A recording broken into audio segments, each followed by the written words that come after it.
नमस्कार विद्यार्थी व पालक मित्रांनो. जोसा राऊंड 1 काउन्सिलिंगचा रिझल्ट जाहीर करण्यात आलेला आहे. अनेक विद्यार्थ्यांना कॉलेज मिळाले, काही विद्यार्थ्यांना IIT मिळालेलं आहे, काही विद्यार्थ्यांना NIT मिळाले, ट्रिपल IIT, GFT अशा वेगवेगळ्या इन्स्टिट्यूटमध्ये वेगवेगळ्या ब्रांचेस मिळालेल्या आहे. अशा सर्व विद्यार्थ्यांचं व्हायब्रंटतर्फे हार्दिक अभिनंदन.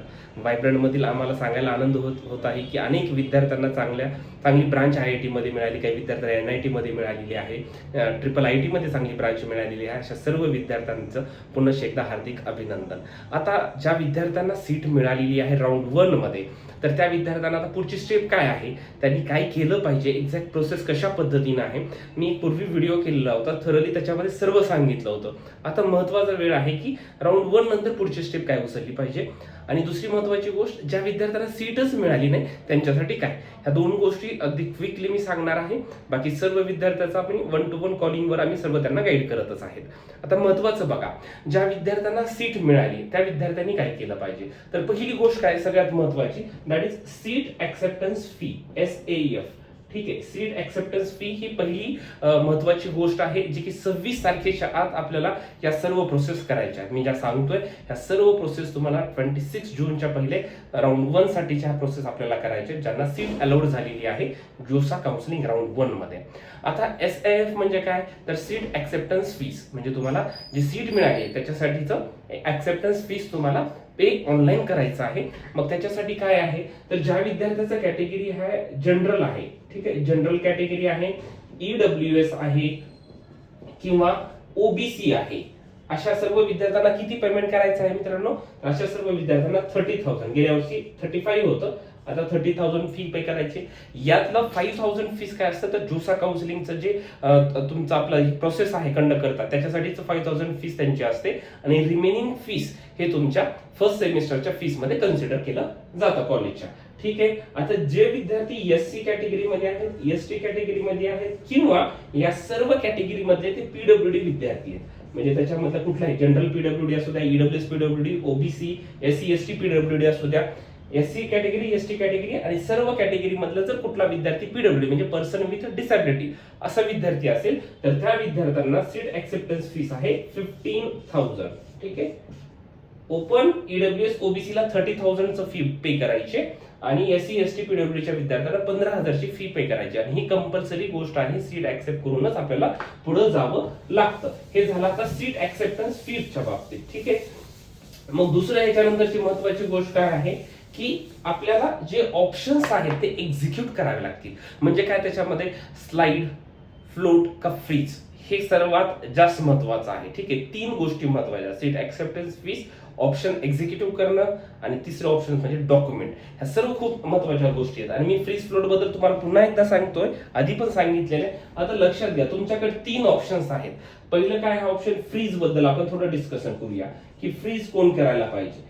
की फ्रीज त्याच विद्यार्थ्यांनी करा की तुम्हाला जर मिळालेलं कॉलेज आणि मिळालेली ब्रांच नुसार तुम्ही सॅटिस्फाईड असाल आणि तुम्हाला वाटत असेल की मला हेच कॉलेज पाहिजे होतं, मला हीच ब्रांच पाहिजे होती, त्याच विद्यार्थ्यांनी फ्रीज करायचं.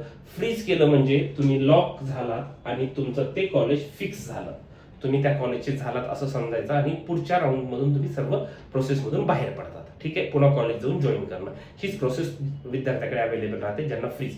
त्यामुळे विद्यार्थ्यांनी विचारपूर्वक ज्यांना करायचं त्यांनीच करा, बाकी सर्वांनी फ्रीज हा ऑप्शन करायचा नाही. हा झाला फ्रीज. सर आता फ्लोट बद्दल काय आहे, सर्वात जास्त महत्वाचा ऑप्शन आणि सर्वात उपयोगीचा ऑप्शन, दॅट इज फ्लोट. तर फ्लोट म्हणजे काय आहे की सपोज मिळालेल्या ऑप्शन्स पैकी समजा आता तुम्ही जेव्हा रिझल्ट डाउनलोड करून बघत आहे, समजा एखाद्या नंबरला विद्यार्थ्याला 50 नंबरचा चॉईस मिळालेला असेल कॉलेजचा. ठीक आहे, आणि त्या विद्यार्थ्यांनी फ्लोट केलं असेल, फ्लोट. ठीक आहे, तर त्याचा अर्थ काय आहे, फ्लोट केलं म्हणजे काय आहे की तुम्ही ही चॉईस तर सध्या आता ऍक्सेप्ट केलेली आहे आणि तुम्हाला वाटत आहे की मला यापेक्षा बेटर कॉलेज आणि बेटर चॉईस साठी पुढे वेट करायचा आहे. म्हणजे नेक्स्ट राऊंडला सुद्धा तुम्हाला जायचंय for better college and better seat, branch साठी तुम्हाला वेट करायचं आहे. म्हणजे ते विद्यार्थी 1 to 49 म्हणजे वरचे जे तुमचे ऑप्शन्स आहेत याच्यासाठी तुम्ही इलिजिबल आहेत. मग वरती जे कॉलेज आणि जे ब्रांच आहे, सर्व कॉलेज आणि त्याच्या ब्रांच या सर्वांसाठी ते विद्यार्थी इलिजिबल असतात जे फ्लोट करतात. त्यामुळे जास्त करून फ्लोट करायचं. फ्लोट केलं म्हणजे आपल्याला ते आताची सीट हातात राहते आणि बेटर कॉलेज आणि बेटर ब्रांचसाठी आपल्याला जसं जसं पुढे जातो 5 एकूण राऊंड होणार आहेत आणि त्याच्यासाठी आपल्याला नक्कीच बेनिफिट होतो. त्यामुळे शक्यतो विद्यार्थ्यांनी फ्लोट करा. फ्रीज त्यांनीच करा जे कॉलेजसाठी सॅटिस्फाईड आणि ब्रांचसाठी सॅटिस्फाईड आहे. आणि सर्वात शेवटचा ऑप्शन काय आहे, दॅट इज स्लाइड. आता स्लाइड म्हणजे काय बघा. स्लाइड आता तुम्हाला एखादं ब्रांच मिळाली, for example suppose IIT Bombay मध्ये तुम्हाला एखादं कॉलेजची ब्रांच मिळाली आहे XYZ, ठीक आहे, इलेक्ट्रॉनिक्स रिलेटेड कुठली तरी ब्रांच तुम्हाला मिळालेली आहे, ठीक आहे. आणि तुम्हाला आयआयटी बॉम्बेच पाहिजे, फक्त तुम्हाला याच्यातल्या बेटर ब्रांच साठी तुम्हाला पुढे ट्राय करायचंय, कॉलेज फिक्स करायचं, हेच कॉलेज ठेवायचंय तुम्हाला. आणि तुम्ही नेक्स्ट वरच्या कुठल्या कॉलेजमध्ये इंटरेस्टेड नाही, परंतु तुम्ही इंटरेस्टेड फक्त ब्रांच मध्ये, त्याच कॉलेजच्या बेटर ब्रांचसाठी जर तुम्हाला ट्राय करायचं असेल तर तुम्ही फ्लोट स्लाइड हा ऑप्शन सिलेक्ट करू शकता. स्लाइड केलं म्हणजे काय झालं, थोडक्यामध्ये ते कॉलेज फिक्स झालं, फक्त ब्रांचेस मध्ये तुम्हाला चेंजेस करता येतात. म्हणजे आता इलेक्ट्रॉनिक्स मिळाले, सपोज तुम्हाला आयटी साठी, सपोज तुम्हाला कम्प्युटर सायन्स साठी करायचं, किंवा सपोज तुम्हाला ECS साठी ट्राय करायचं आहे, अशा वेगवेगळ्या ब्रांचेसला जर तुम्हाला ट्राय करायचं असेल, त्याच कॉलेजमधल्या वेगवेगळ्या ब्रांचेससाठी जर ट्राय करायचं असेल, हायर ब्रांचेससाठी तुम्ही जर वरती ऑप्शन दिलेले असाल तसे, तर तुम्हाला त्याचा बेनिफिट घेता येतो. तर झालं स्लाइड. पण स्लाइड मध्ये एक महत्वाची गोष्ट आहे, जर तुम्ही आता स्लाइड ऑप्शन सिलेक्ट केला तर तो ऑप्शन तुमचा फिक्स झाला, तुमच्याकडे हाच एक ऑप्शन राहतो, तुम्हाला पुढच्या राऊंडला फ्लोट पण करता येत नाही. तुमच्याकडे फक्त एकच ऑप्शन स्लाइड आणि फ्रीज. फ्रीज करू शकता तुम्ही फक्त, पण तुम्ही फ्लोट करू शकत नाही. जे विद्यार्थी स्लाइड करतील त्या विद्यार्थ्यांना फ्लोट हा ऑप्शन अजिबात करता येत नाही. पण तुम्ही जर फ्लोट सिलेक्ट केला तर तुम्हाला प्रत्येक राऊंडला तुमच्याकडे 3 ऑप्शन आहेत. तुम्हाला वाटलं फ्रीज करायचे त्यावेळेस फ्रीज करू शकता, तुम्हाला वाटलं फ्लोट करायचं फ्लोट करू शकता, तुम्हाला वाटलं स्लाइड करायचं स्लाइड करू शकता. त्यामुळे हे सर्वात जास्त महत्वाची स्टेप आहे, स्लाइड करणं, फ्लोट करणं आणि फ्रीज करणं, ठीक आहे. या तिन्ही गोष्टी मी तुम्हाला एक्सप्लेन केल्या. आणि याच्यानंतरची तिसरी महत्वाची गोष्ट आहे, दॅट इज डॉक्युमेंटेशन. आपल्याला आता डॉक्युमेंट सुद्धा अपलोड करावे लागतात आणि एक्झॅक्टली काय डॉक्युमेंट अपलोड करावे लागतात हे आपण वायब्रंटच्या टीममध्ये ग्रुपमध्ये सांगितलेलं आहे. प्रत्येक विद्यार्थ्याला आम्ही सांगत देखील आहे.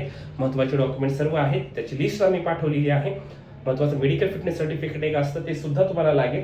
आणि हे सर्व डॉक्युमेंट आपल्याला अपलोड करावे लागतात. आणि जर त्याच्यानंतर पुढे क्वेरी काही आली तर त्या क्वेरीचा देखील रिस्पॉन्स करणं तेवढंच जास्त महत्वाचं आहे. आणि ज्या विद्यार्थ्यांना राऊंड 1 मध्ये सीट मिळालेलीच नाहीये, तर अशा सर्व विद्यार्थ्यांसाठी काय आहे, त्यांना आता काही करायची गरज नाही, राऊंड 2 साठी वेट करायचा आहे. त्यांना दुसरी वेगळी काही प्रोसेस करायची नाही, घाबरून देखील जायचं नाहीये. राऊंड 2 साठी प्रोसेस करा. पुढे अनेक प्रोसेस आहेत, आम्ही तुम्हाला सांगत जाऊ. महत्वाचं राऊंड 1 साठी तुम्हाला सीट ऍक्सेप्टन्स फी भरणं आहे, तुम्हाला फ्रीज फ्लोट स्लाइड हे ऑप्शन सिलेक्ट करणं आहे आणि डॉक्युमेंट अपलोड करणं आहे. हे सर्व महत्वाच्या गोष्टी आहेत. आणि ज्यांना सीट मिळाली नाही त्यांच्यासाठी आम्ही अजून प्रयत्न पुढच्या राऊंडसाठी करणारच आहे. असेच महत्वाचे व्हिडिओज पाहण्यासाठी वायब्रंट ऍडमिशन घेण्यासाठी आपल्या YouTube चॅनल सबस्क्राईब करा. आणि पुढच्या फ्युचर चांगलं तुम्हाला कॉलेज आणि सगळ्या ब्रांचसाठी CETची काउन्सिलिंग आता लवकरच रिझल्ट येईल आणि पुढचे प्रोसेस चालू होईल. त्यामुळे चांगलं कॉलेज चांगली ब्रांच मिळण्यासाठी आजच वायब्रंटमध्ये तुमचं काउन्सिलिंगसाठी ऍडमिशन घ्या. वायब्रंटचा लातूर, बीड, बारामती, नांदेड, पुणे आणि छत्रपती संभाजीनगर व नाशिकमध्ये आपली ब्रांच आहे. त्या ठिकाणी आपले engineering counselling, medical counselling, pharmacy counselling सर्वसाठीचे ऍडमिशन देखील सुरू आहेत मित्रांनो. अशीच महत्त्वाची व्हिडिओज पाहण्यासाठी आपल्या या YouTube चॅनल सबस्क्राईब करायला अजिबात विसरायचं नाही. पुनश्च एकदा वायब्रंटमधल्या सर्व विद्यार्थ्यांचं अभिनंदन, ज्यांना IIT, NIT, IIIT, GFT मध्ये चांगली ब्रांच मिळाली, अशा सर्व विद्यार्थ्यांचं पुन्हा एकदा अभिनंदन. Thank you so much.